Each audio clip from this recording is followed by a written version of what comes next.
Geopolitics and Empire is joined by James Roguski, who's an author, researcher, activist, and natural health advocate who specializes in researching highly complex issues and translating data into simple language that is easily understood to facilitate action. His website is jamesroguski.substack.com. It'll be in the description. Welcome to Geopolitics and Empire, James.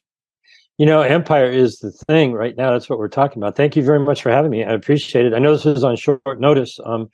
I finally got a hold of something that I've been trying to get a hold of for 2.5 months now. And so I appreciate you setting this up on short notice to get this out, because it really kind of is breaking news. You're not going to see this on the mainstream ever, probably, but certainly not at this early of a stage. Yeah, I mean, this is one of the key things that's going on right now in the background of everything else they're throwing at us, from Kanye West and the guy who's stealing luggages, who's now wanted, Biden's ex-nuclear dude. But we're going to talk about the WHO pandemic treaty, which is basically the push for world government. Maybe some people don't know.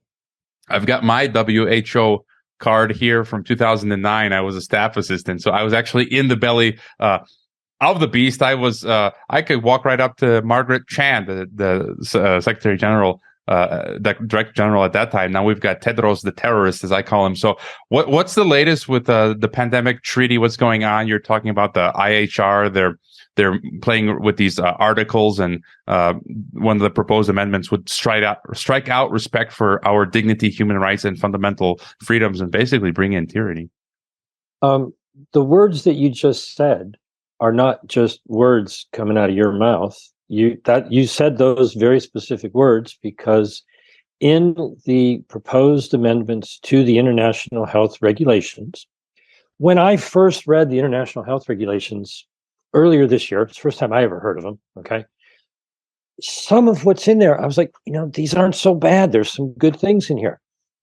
Some of the stuff I was very much in disagreement with, but it takes a while to understand what they are. They're not health regulations. That's a misnaming of what they really are. They're surveillance regulations, okay? And even with that, Article 3 of the regulations, the first principle of the entire agreement was that they should be implemented with respect for the dignity and human rights and fundamental freedoms of all people. And I'm like, well, that sounds good to me. Okay.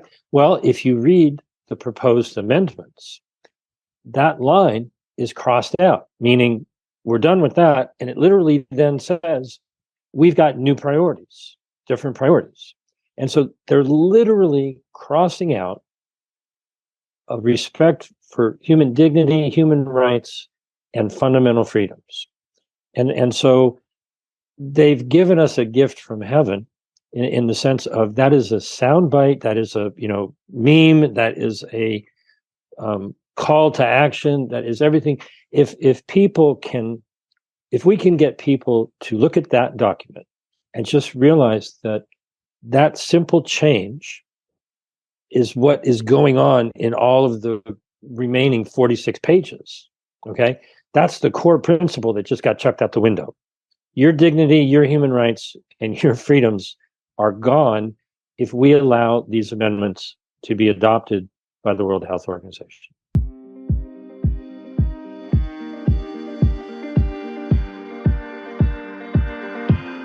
I'm going all the way up.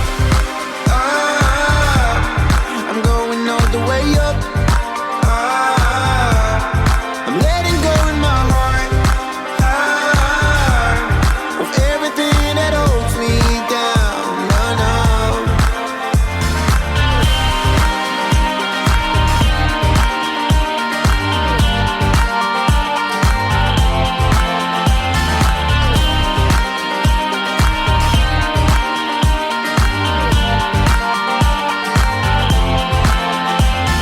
Look up to the sky and I got this relief inside. Then there's no need to hide. I'm going all the way up. I'm going all the way up. I'm letting go in my heart of everything that holds me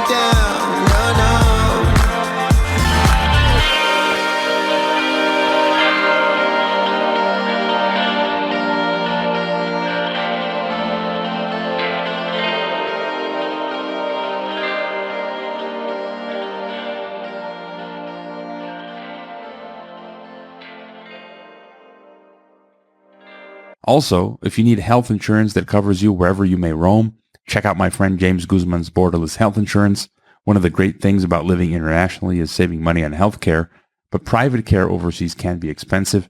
Go to borderlesshealthinsurance.com to watch a short presentation on expat and digital nomad healthcare and sign up for a free consultation to review your options. That's how it's felt the last 2+, going on 3 years now. Like we're just being treated like cattle. QR codes, we're being like stamped with QR codes. And what's the game here as you see it? When is the next marker? Like the meeting, I think it's in the spring, and well, they're actually having secret meetings tomorrow and the next day. The International Health Regulations Review Committee is meeting Thursday and Friday. I'm sorry, Wednesday. I'm losing track of what day it is. Thursday and Friday this week. Totally in secret. It's a committee that was impaneled is maybe not the right word, but it was put together by Tedros himself, and everything is sworn to confidentiality. They're not supposed to say anything about what's going on in these particular meetings. And essentially what this review committee seems to have done is there's approximately 190 some pages of proposed amendments from at least 16 different nations. And those 190 plus pages have been condensed into 46 pages because, I would assume there's some overlap and things like that. So earlier in the year, the Biden administration had very quietly tried to sneak through 9 pages of amendments. All right. Well, the Biden administration's got, their proposal again, all over again. But now totally with all of the nations, they're just rewriting the whole darn thing. And, the WHR, the World Health Organization's international health regulations as they stand now is an 84-page document. And the first 20 pages are a bunch of nothing, and the last 10 or 20 pages are a bunch of nothing. So it's maybe 60 pages. And they've got 46 pages worth of changes. Okay. So they're just rewriting all of the script here with the international health regulations. Now, contrast that to the pandemic treaty, which is completely separate, very different, related topic, obviously.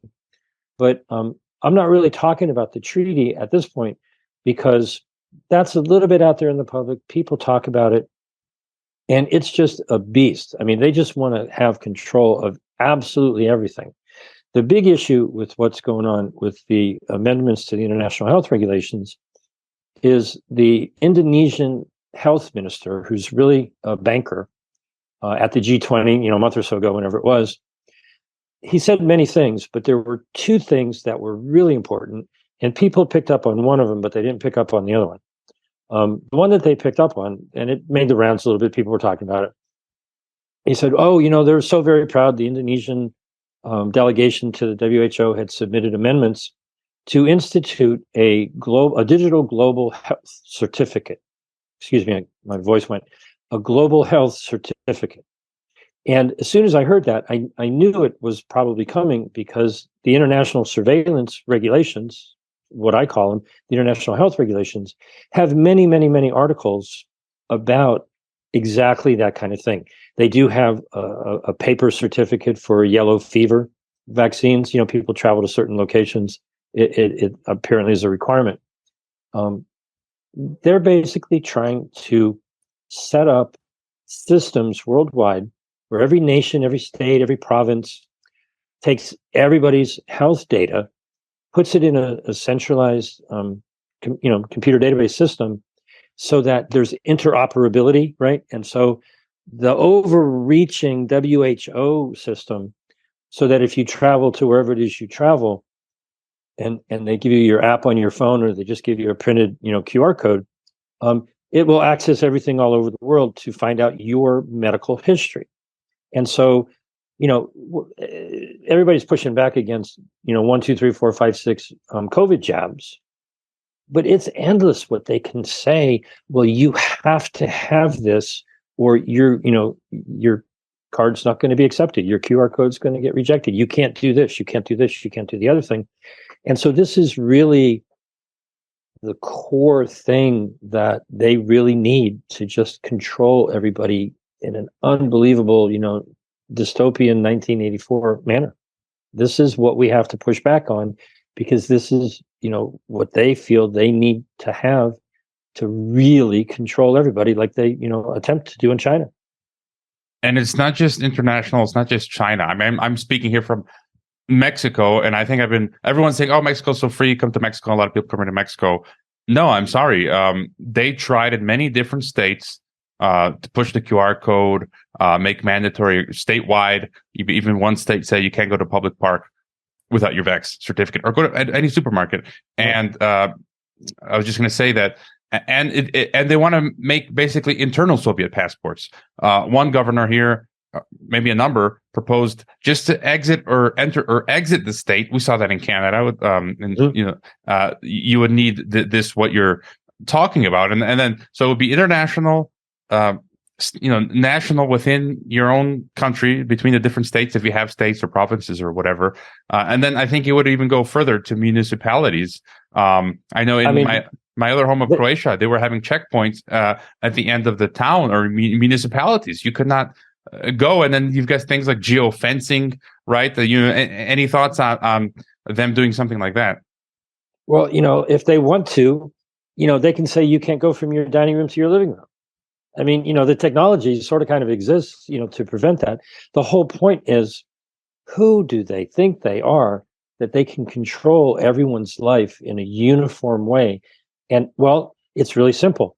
If you cross out respect for dignity, human rights, and personal freedoms, and replace them with different concepts, they don't care. They don't care. And so it's really something where I think people who are inherently good, good-hearted people, all kinds of different people, are unable to even fathom that this kind of insanity is trying to take over the world. And this is, I think they kind of figured out that they got all of the nations, 194 nations, to agree and sign on to the IHRs back in 2005. They went into force in 2007. And I had never heard of them until earlier this year. I stumbled into a portal into the rabbit hole. I'm like, what in the heck is all this, right? Informed myself about what it is. And so we're already signed on to that agreement, okay? And so part of that agreement is when the World Health Assembly meets every May, so it's coming up in May 2023, 5 months, 6 months away, a simple majority of the 194 nations would adopt any amendments. Okay. Now, each nation, kind of sort of like the United States Senate, similar, right? Each nation gets one vote. So, like California with 40 million people gets one vote. Wyoming with maybe not even a million people gets one vote. So, China, India, United States, Brazil, Indonesia, Nigeria, all the very populous nations around the world, they all get one vote. But all of the really small and generally relatively poor nations also get one vote. So if the WHO can bribe and coerce and extort, votes from small nations with a big budget of $10 billion to dole out benefits if people play the game, they could quite easily get 98 votes to get a majority, and then the entire world has to abide by that. With a simple majority adoption in May.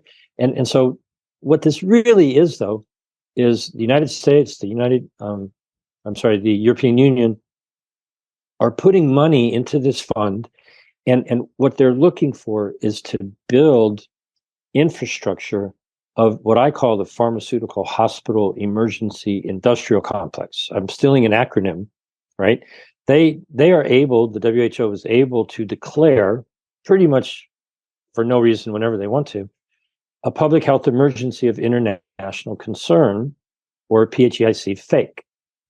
And essentially what that does is it creates a panic. Some people fall for the fake, they get afraid.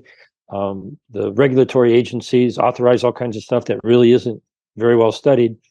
tons of money are made because it's an emergency, pay them whatever. And all that money goes to the other fake, the pharmaceutical hospital emergency industrial complex. And it's just a big scam. It's not quite a Ponzi scheme. It's just corruption. It's just set the stage so that everybody panics, loses their minds, doesn't think clearly, approves treatments and stuff that don't really work, so that a whole bunch of people make money. And you look at it and you go, for all of the bureaucracy, all of the testing, all of the masks, all of the PPE, all of that sort of stuff, what could you have done with that money that would have actually made people healthier? And they're not even considering that, because it's not about health. It's about money and control and surveillance and, doing away with respect and dignity and human rights and freedoms. And if we don't stand up now and have people wake up to what it is, they like to do this in the holidays. They published a bunch of information the day after Thanksgiving here in the United States. Now it's Christmas time. Thank you for inviting me on to talk about this. People are doing holiday stuff, having fun, enjoying life. And that's kind of the lull to let everybody get distracted. And they're working hard, having secret meetings, trying to get this all put together by January 15th. So it could, now they say, to be honest, meaning the WHO says, that this is all shooting for 2024. Okay. And maybe, right? But I don't care if they do it or try to do it in this May 2023 or next May 2024. It's got to stop now. It's just flat out wrong. It doesn't matter what their schedule is. This thing needs to be nipped in the bud right now. And I encourage everyone to read it. Go to stoptheamendments.com. It's just an article on my Substack. And this freaks everybody out. I think I've done it with you before. Give me a phone call. My number is 310-619-3055. That's in the United States. So the +1, I guess, is the country code. And if you use Signal or Telegram or WhatsApp, if you have questions, because this is some complicated stuff. I'm not saying I know everything, but anybody who wants to help spread the word about this, I'm on board to help everybody who wants to help save the world, quite frankly, because they're just trying to take control of everything. Yeah, it just made me think of my experience back in 2009 when I was at the 62nd World Health Assembly. Mm-hmm. And all of these, the people that go there, the representatives of all the countries, they're all yes men and women. They have no critical thinking. They will do whatever they're told by their governments and toe the party line and try to put together these treaties and agreements. So there's really no hope there. And just what do you think? And today I was reading, you mentioned 2005 when the IHR came together. It's interesting, the timeline. I was reading today from Jeff Tucker's Brownstone Institute article was published about how in 2007, the DHS and CDC had planned lockdowns and quarantines and all of this stuff, 2007. So you can kind of figure out now a timeline, 2005, 2007. And I was just laughing. As you said, they will invent anything. This week, they're talking about camel flu. I don't know if you saw that. And then the hellhound flu. But then it's interesting. Today, I'm reading that the WHO said by next year, 2023, they hope to wind down COVID and monkeypox. And so any thoughts on the camel flu and the hellhound flu and the WHO? I just entertained myself. I went looking for photographs of people kissing camels, right? So maybe you don't want to do that. I don't know. I also reported on catastrophic contagion. Go to catastrophic-contagion.com. It's an enterovirus that's probably going to hit Venezuela in 2025. So mark your calendar and see if that's what happens. Okay, maybe there's going to be a need for an invasion of medical personnel into eastern Venezuela in 2025. Maybe that's part of the plan. All of that is just part of the scare tactics that get people off guard, not thinking properly, and it's it makes the money flow. I mean, I saw something. I think it's in the ballpark that just in the United States, $4 to $5 trillion over the past 3 years has been diverted into that industry. Okay, it's quite frankly bigger than the military-industrial complex, and it kills more people. every year, year in, year out. War is actually peace compared to medicine, right? It's crazy, and it's happening now. You're seeing people drop dead on TV, newscasters, sports people, people anywhere there's a closed circuit camera. um the amazing thing is, people don't realize or think about it. Of all of the people that you see, quote unquote, die suddenly on camera, right? How many people are in their home die suddenly? And same thing, it's just not on camera. I mean, you have to look at the odds of it and go, the part that you see is just a tiny little drop in the bucket. It's insane. So I've put together a number of action things that people can do. There are systems in place right now where you can put in in the United States. Okay, you can put in your zip code, and it will let you send an email to every member of Congress. It'll give you all their phone numbers. You can call them and tell them what's going on. If we just sit back and do nothing, the people who are trying to take control of everything are going to have a very easy time of it, and they're going to do even more than they might because they know they can get away with it. And I'm very optimistic. I think they've given us a gift because they've just overreached so far. If people don't push back on this, then you don't have any dignity, and you don't deserve any respect, and you're going to lose your human rights and your fundamental freedoms. People that have come before us, generations, stood up for their freedoms and defended them, and wrote them into law and constitutions and all that sort of stuff. It's just not an easy pass. You don't just get it's going to be great forever because somebody else did something for me. There's always people trying to take your rights away, whether it's for money or just control or evilness or whatever it might be. If you don't wake up now, you might not have a chance later. So now is the time to pay attention. And yeah, as you said, I think if we allow this to progress to its final destination, there's many ways to describe it. Huxley says the final revolution. I mean, this would be the greatest tyranny and totalitarianism ever in the history of the world. And I actually personally do think it would be prophecy from the book of Revelation, where it says you can't buy or sell. It would be the beast system, the algorithm ghetto, as Edwin Black calls it, where you literally, as you said, you would be confined to your home and you would starve to death because everything is digital. It's all controlled. And and I saw you mention in another interview, you called it also the beast system. And this is what I've been banging on about the most the last 2+ years. I think this is the most imminent threat because, there are wars going on. You can escape, you can move geographies, but this is going to be 100% covering the entire planet and something we've never seen before in history. Just any thoughts on that system if it continues and what it might look like? Well, what it appears they're doing, and I think I mentioned this a little bit earlier, is in the United States for sure, right? We have the right to privacy, and it's a fundamental human right. Give me my space, get away from me. My personal space, my body, my papers, my information about myself.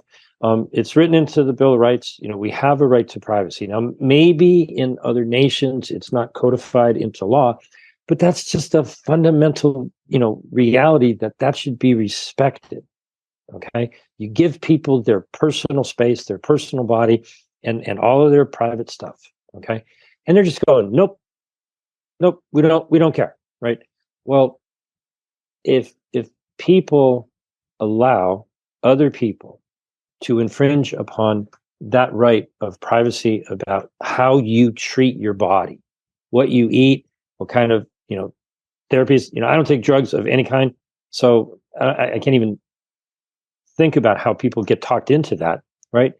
But where does it stop? You're only allowed to have one cup of coffee or one beer a week, or whatever it might be. Once you give up that freedom, they'll just keep taking more. And now you can't do this, and now you can't do this, and now you can't do. So it's much better to nip this in the bud before it gets ahead of steam. They just published it yesterday. We know about it now. What happened earlier in the year, they had it all done. It was hidden all the way up until less than 2 months before the assembly when it was going to be supposedly voted on. So, we're a little bit earlier in the game right now. Give them a firestorm of, rejection. You will not do this. We've got our eyes on you. We know what you're doing. We're not going to allow it to happen. They're trying to sneak it all through. They're trying to keep it on down low. They're talking about the pandemic treaty. Get everybody paying attention to that. And I think I was right about this. The treaty is a real thing. It's a problem. It's down the road. It's a big beast, of everything that they could possibly do. But they need this first. So they were talking about that, keeping this secret. Okay. Well, now this is out in the open. I encourage everybody to go to stoptheamendments.com, read them, comment on them, get your camera, do a video, put your opinion out there, speak directly to your leaders in your nation, wherever you may be. Put out videos, put comments with your video links, and I'll do everything I can to get the people's voice, a platform so that everybody knows that this is going on. And we shall see what happens. I'm optimistic, but these things don't fix themselves. I mean, people have to get in and work and take this video. Anyone in the audience who's watching this, at the very least, share the link to this video to absolutely everybody you possibly can. Because if you don't, then you're the censor. If you go, oh, this is, really a horrible problem, but I'm not going to tell anybody. How is that any different than censoring? And it's, you're censoring something that you agree with. If you do agree with this, spread the word, share this link, tell everybody learn more by reading, what the document is wanting to do. And, I have every faith that when people just look at it, they'll be like, this is crazy. We don't want this. Who in their right mind would want this other than the people who would benefit from it? Very small minority shoving this down the throats of everybody else in the world who's busy getting ready to, celebrate the holidays. Yeah, and as you mentioned, they'll just keep taking freedoms in New Zealand now. Smoking is illegal. I hate cigarettes. I don't like smoking, but I would love for people to have that freedom to smoke if they like. And so, nope, no more smoking. You've written about it. It's on your website as well. They can come in and take your child. Rendition your child. You can't smoke. Soon they can send you to camps. They can do whatever they want. This is the biomedical security state, as my past guest, Dr. Aaron Khariati, calls it. And all your links will be in the description as well. James Roguski.substack.com, JamesRoguski.com, on Twitter at James Roguski, and the other links will be in the description. And thank you for the work that you're doing and the attention you're paying to this. And thank you for being on Geopolitics and Empire. Thank you for having me. I hope you enjoyed this Geopolitics and Empire podcast. The website is geopoliticsandempire.com, and I encourage you to sign up to the free email list that notifies you of every new podcast and other important updates. The email list and website are our last lines of defense. We're being censored and deplatformed. It's almost impossible to find Geopolitics and Empire on the Google search engine. We've been blacklisted. YouTube frequently strikes videos. Facebook restricts our page. Reddit, Twitter, and LinkedIn take down posts. After the Associated Press mentioned Geopolitics and Empire in a 2021 article co-written with NATO, or the Atlantic Council, our Patreon account was terminated. Vimeo also terminated our Pro account at one point. In April of 2022, the Department of Homeland Security had PayPal ban us for life. The best free way to help Geopolitics and Empire is to leave a review on Apple Podcasts or elsewhere and subscribe to all of our media channels. You can find the video broadcast now on 5 platforms: Odyssey, Rockfin, Rumble, BitChute, and Brighteon. You can find the audio broadcast on the entire podcast ecosystem: SoundCloud, Apple, Spotify, and so on. My current favorite social media channels are Twitter and Telegram, but you can also find us on Gab, MeWe, Minds, Float, VK, Instagram, Facebook, and LinkedIn. You can support this guerrilla signal by donating via DonorBox, Buy Me a Coffee, Subscribestar, or Crypto. You can purchase a consultation with the host to talk about expatriation, geopolitics, or podcasting. You can also become a monthly or annual member via Stripe and receive benefits such as partaking in a monthly member Zoom call, get access to a weekly recording of my random thoughts, and a private Telegram channel. Thank you for listening.